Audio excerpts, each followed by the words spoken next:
Barkanmu da wannan lokaci masu sauraro da kallon tashar KRTV Radio da Talabijin da ke Abuja, tarayyar Najeriya.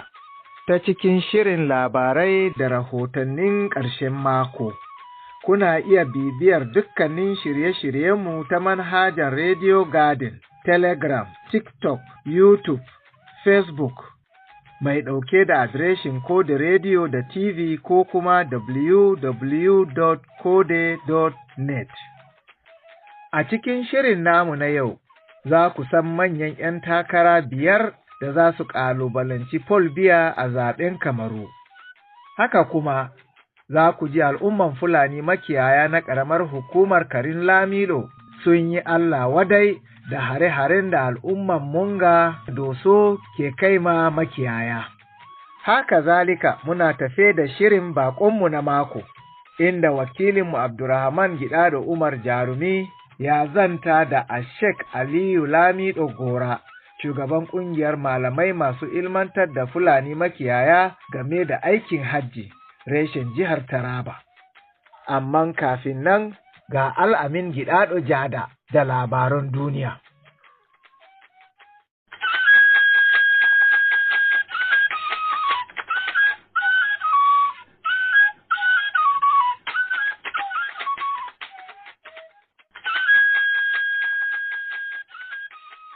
Amurka ta yi barazanar soke bizar ɗalibai masu fashin makaranta. Dubban 'yan Isra'ila sun yi zanga-zangar adawa da shirin faɗaɗa yaƙi a Gaza. Najeriya ta sake jaddada matsayarta na kin karɓan baƙi da Amurka ta kora.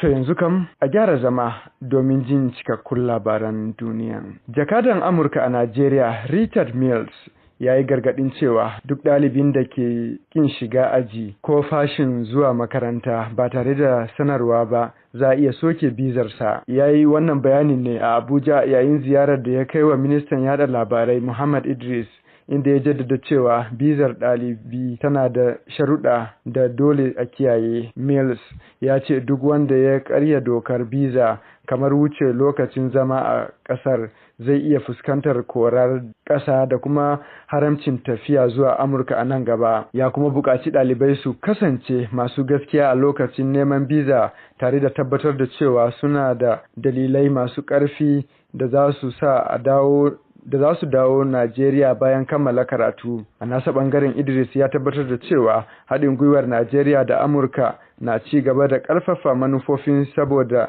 shugaba Bola Ahmed Tinubu. Dubban 'yan Isra'ila sun gudanar da zanga-zangar shirin faɗaɗa yaƙi a Gaza. Masu zanga-zangar da ke rike da hotunan waɗanda har yanzu ake garkuwa da su a yankin Falasɗinawa sun yi kira da gwamnati da ta tabbatar da sakinsu da na 'yan uwansu. 'Yan jaridar AFP a wajen gangamin sun kiyasta adadin waɗanda suka halarci taron a matsayin dubbai, yayin da wata ƙungiya da ta wakilta iyalan waɗanda aka yi garkuwa da su ka ce mutane kusan 100,000 ne suka yi dafifi. Hukumomin kasar sun ba da alƙalamunan mutane da suka shiga zanga-zangar, amma sun hakikance lalle ya zarta duk wasu gangamin da aka yi a baya na adawa da yakin. Masu zanga-zangar sun barke da aikewa da Falasɗinawa da Benjamin Netanyahu sako daga kaurar murya. To kada dai a sha'afa, labaran na zuwa muku daga sashin Hausa na Kode Radio International da ke Abuja a tarayyar Najeriya. Ƙawayen Ukraine na Turai sun buƙaci a ƙara matsawa Rasha lamba kafin taron koli da za a yi a ranar Juma'a tsakanin Donald Trump na Amurka da kuma takwararsa na Rasha Vladimir Putin kan yakin da Ukraine din. A wata sanarwar haɗin gwiwa da tarayyar Turai da Birtaniya da sauran ƙasashen abokan burmi suka fitar, sun jaddada goyon bayansu ga cikakken yancin Ukraine. Ƙasashen sun tabbatar da aniyarsu ta ci gaba da tallafawa Ukraine ta kowace fuska a yakinta da Rasha. Waɗannan ƙawaye na Ukraine a Turai sun fitar da sanarwa ta haɗin gwiwa ne wadda a ciki suke jaddada goyon bayansu ga Ukraine da ta tabbatar da yancinta a matsayinta na ƙasa mai cin gashin kanta. Sun jaddada cewa za su ci gaba da ba ta duk wani goyon baya ta fuskar kuɗi da goyon baya na soji a yakin da take yi da Rasha. Gwamnatin tarayyar Najeriya ta sake jaddada matsayarta na ƙin karɓar baƙin Amurka da ta kora daga ƙasarta, inda ta nesanta kanta da matakin ƙasashe irin su Rwanda da Eswatini da Sudan ta Kudu suka ɗauka na baya-bayan nan da suka amince da karɓan 'yan ƙasashen waje da aka kora daga Amurka. Kakakin ma'aikatan harkokin wajen Najeriya Kimi Bimfa, wadda ya tabbatar da jaridar Punch a matsayar gwamnati, ya jaddada cewa Najeriya ta tsaya tsayin daka akan matsayinta saboda matsaloli na cikin gida, kama daga tsaro da tattalin arziki. A watan Yulin da ya gabata, ministan harkokin wajen Najeriya Yusuf Tugga ya bayyana cewa gwamnatin shugaba Donald Trump na ƙara matsawa ƙasashen Afirka lamba domin su amince da karɓar mutanen da aka kora, ciki har da waɗanda aka samu da aikata manyan laifuka. Ambassador Tugga ya ce Amurka na ƙara matsa lamba kan ƙasashen Afirka da su amince da karɓar wasu 'yan ƙasar Venezuela masu aikata laifuka da ke tsare a gidajen yari. Ya kuma bayyana matakin a matsayin wanda ba za a amince da shi ba, yana mai cewa irin wannan manufa za ta iya yi wa kasashe irin su Najeriya nauyi, bisa la'akari da kalubale na cikin gida da ake fuskanta. To labaran kenan, amma kafin in sallama da ku ga tishin abinda kuka riga kuka saurara. Kun ji cewa Amurka ta yi barazanar soke bizar ɗalibai masu fashin zuwa makaranta. Dubban 'yan Isra'ila ne suka gudanar da zanga-zangan adawa da shirin faɗaɗa yaƙi da Gaza. Najeriya ta sake jaddada matsayarta na kin karɓar baƙi da Amurka ke kora. To yanzu kan a madadin waɗanda suka yi hidimar labaran nake cewa a kasance da sauran shirye-shirye.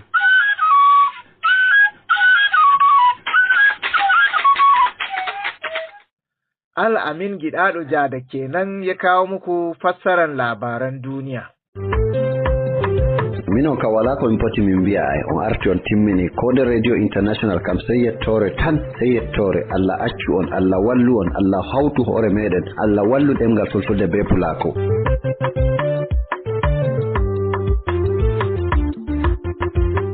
Yanzu kuma sai rahotanni. Al'umman Fulani makiyaya na ƙaramar hukumar Karim Lamido a jihar Taraba sun yi Allah wadai da hare-haren da al'umman Munga Doso ke kai ma makiyaya. Daga Jalingo, babban birnin jihar Taraba, ga Abdurrahman Gidado Umar Jarumi da rahoto. Al'umman Fulani makiyaya da ke yankin ƙaramar hukuma ta Karim Lamido da ke jihar Taraba sun zargi al'umman Munga Doso da shi gaba da kaiwa makiyaya hari da hallaka musu shanu, wadda shewarsu wannan hari ya saba wa yarjejeniyar sulhu da dawo da zaman lafiya da aka rattaba wa hannu kwanan nan. A cikin wata sanarwa da suka wallafa a ranar 9 ga watan Agusta ta shekara ta 2025 suka kuma aikata a yanar gizo, al'umman Fulani sun bayyana alhininsu game da farmakin da suke zargin mayakan kabilar Munga Doso da suka ga kaiwa wani makiyayi a fadamar Kon Baɗi a ranar 8 ga watan Agusta ta wannan shekara, a inda suka hallaka shanu sama da 30, aka raunana shanu da dama, wadda shewarsu yin hakan karan tsaye ne ga yarjejeniyar da shugabannin Fulani da kuma shugabannin kungiyar kabilar Munga Doso suka shimma na sulhu a gaban kwamandan rundunar soji na runduna ta 6 wato 6 Brigade kenan na Jalingo, wadda suka gabatar a gabansa tare da shugaban karamar hukuma ta Karim Lamido a garin Karim, headquarter karamar hukuma ta Karim Lamido. Sanarwar ta ci gaba da zargin mayakan da takalo fitina a ranar 3 ga watan Agusta, inda aka kashe wani makiyayi mai suna Uda Alhaji Bawa tare da yanka shanu 10,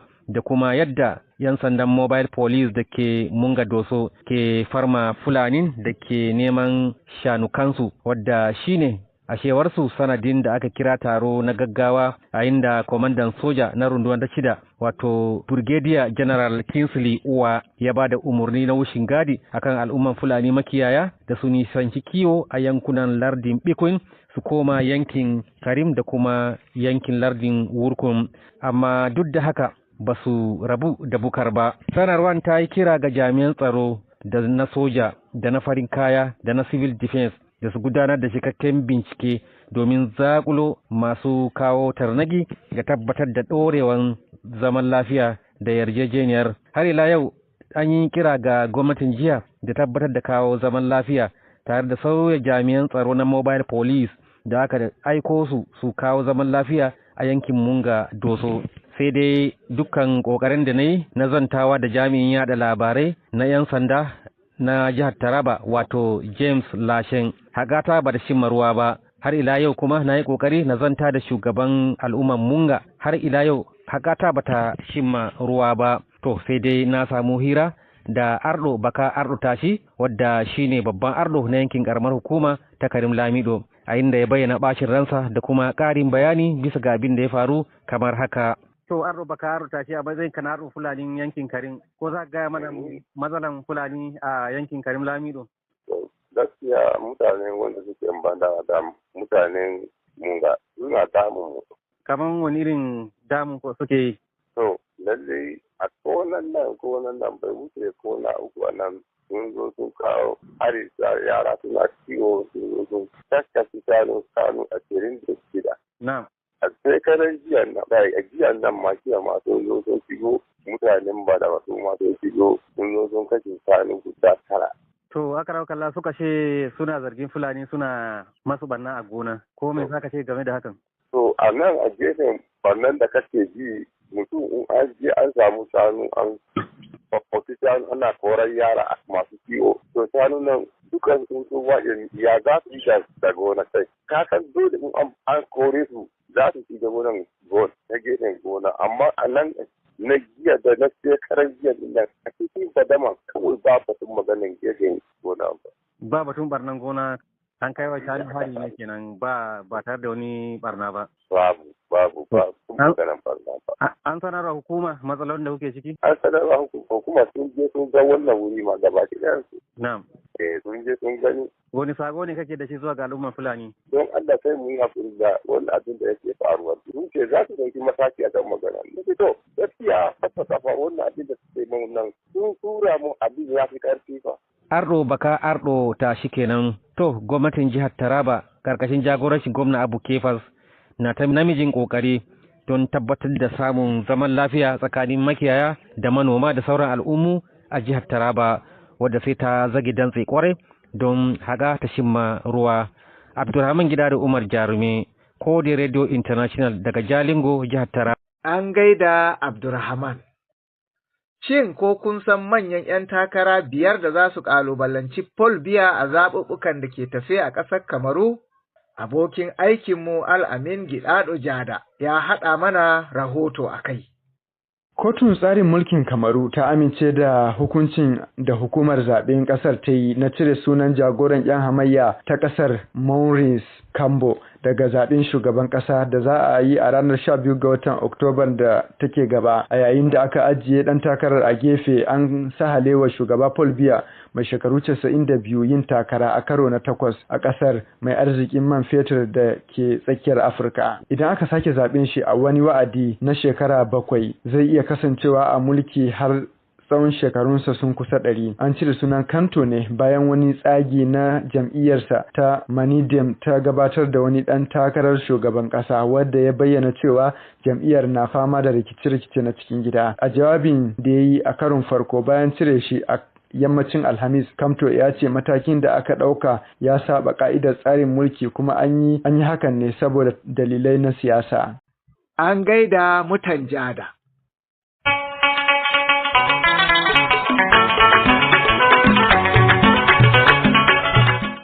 Be amin jemma in yalawma ton gostoro be gumbar radio man domi tadi cappanɗe nayi e jeenayi nder Abuja.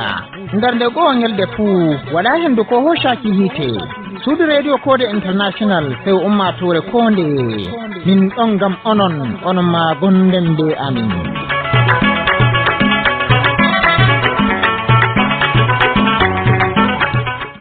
Yanzu kuma sai shirye-shiryenmu.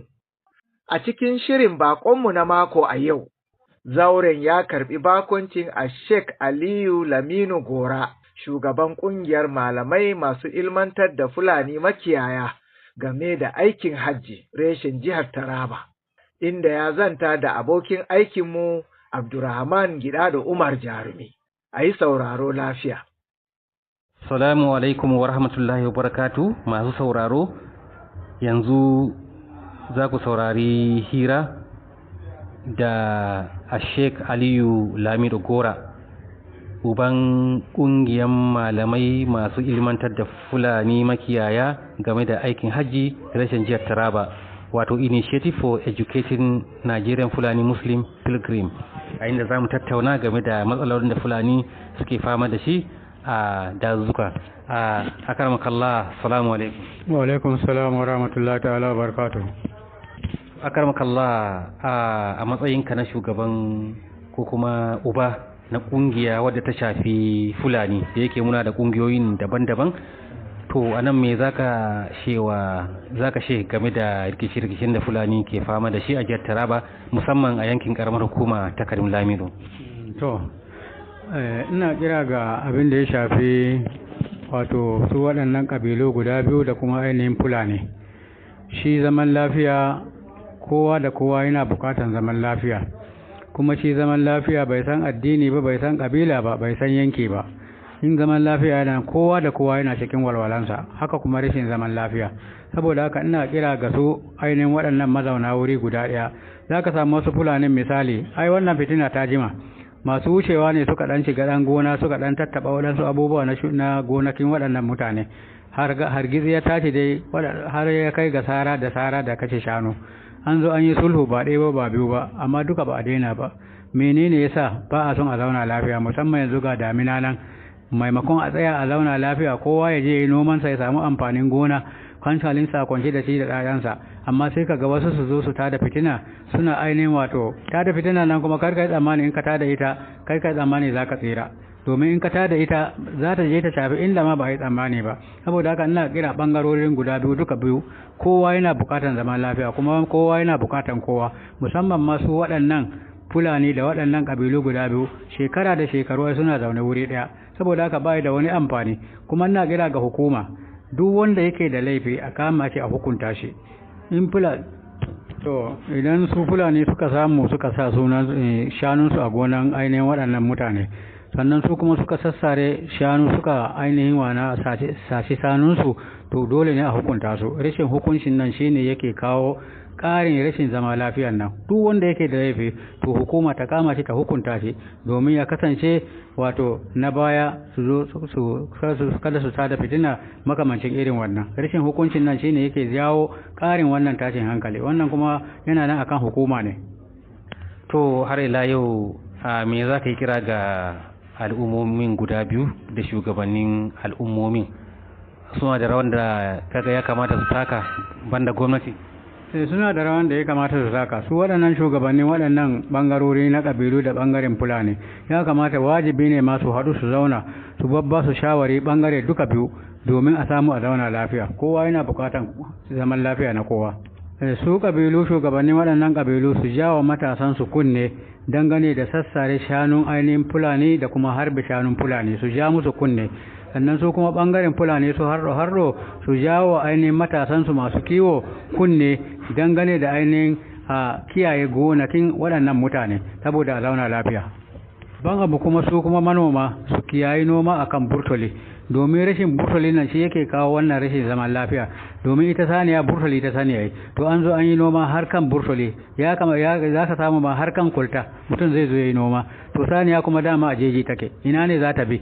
Ka zo ka nome inda za ta bi, ina za ta bi? Dole ta bi cikin gonanka, tunda dai ba firewa za ta yi ba. Saboda haka manoma su kiyaye, ai da akwai burtoli ai, hukumomi ne su sakacin hukumomi ne dole ne hukumomi su za su fidda burtulin shanun nan domin inda shanun za su bi za ka ga shanu sun watsa akan kwalta gaba daya suna ta tafiya akan kwalta kuma ga motoci kuma kaga wannan duka rashin zama lafiya ne mota ta zo ta buge shanu a zo a yi hazari mutane su mutu shanu su mutu wannan me amfanin sa to akram kallah a matsayin kana shugaban kungiyar fulani so da dama akan zargi kafafen yada labarai wajen rashin bayyana matsalolin da su makiyayan ke fama to ko kana da magana akan su waɗanda suke ba da labarun nan duk abin da wani bangare idan ya je ya yi laifi to ba za ka ji nasu ba amma da zaran bangaren fulani nan sun yi dan wani abu to za ka samu duk jaridu gaba ɗaya masu haɗa labaru kafofin waƙar labaru za su ainihin yaɗa waɗannan abu gaba ki ɗaya maimakon waɗannan da suka ainihin jawo fitina da tsokana su ba za ka ji nasu ba sai dai ɓangaren fulani kawai ya kamata a yi wa kowa adalci saboda a zauna lafiya wannan rashin adalci ne so ranka da mun gode barakallah da zakallah to ba sauraro wannan shine Sheikh Aliyu Lamido Gora shine uban kungiyan malamai masu ilmantar da Fulani makiyaya aikin hajji na jihar Taraba wato Initiative for Educating Nigerian Fulani Muslim Pilgrim. Alhamdulillah mun gode da sauraro mu. Assalamu alaikum. Masha Allah. Yanzu kuma sai shirin wake-wake, a yi sauraro lafiya.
shi na faɗa.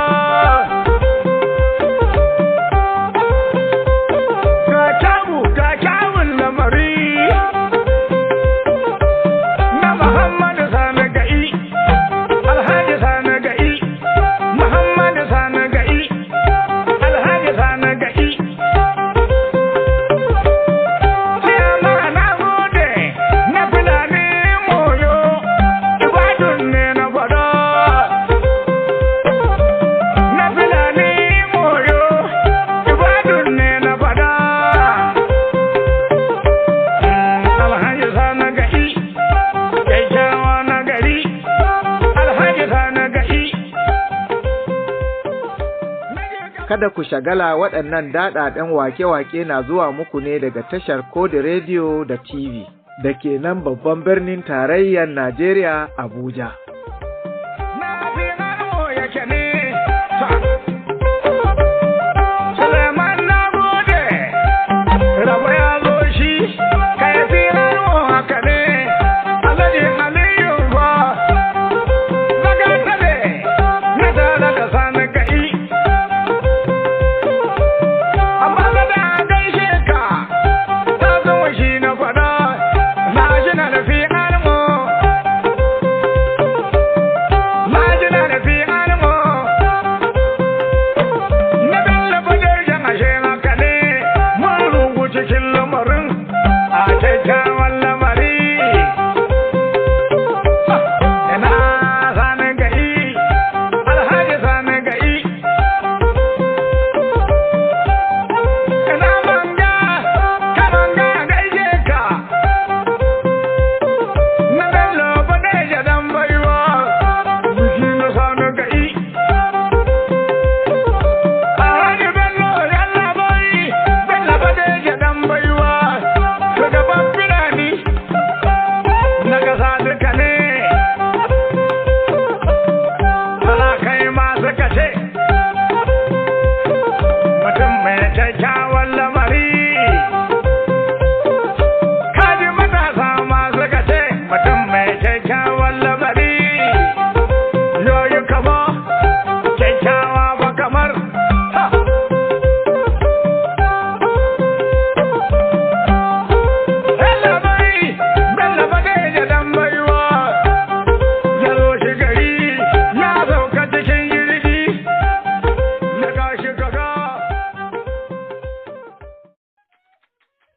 To, masu sauraro, a nan muka kawo ƙarshen shirinmu na wannan mako. A madadin abokan aiki da suka taimaka mun shirin ya zo kamar yadda kuka ji shi, babban editan shirin na yau, Ahmad Arab Abubakar Azare, sai ni Umar Aliyu da na shirya na gabatar nake cewa sai mako mai zuwa.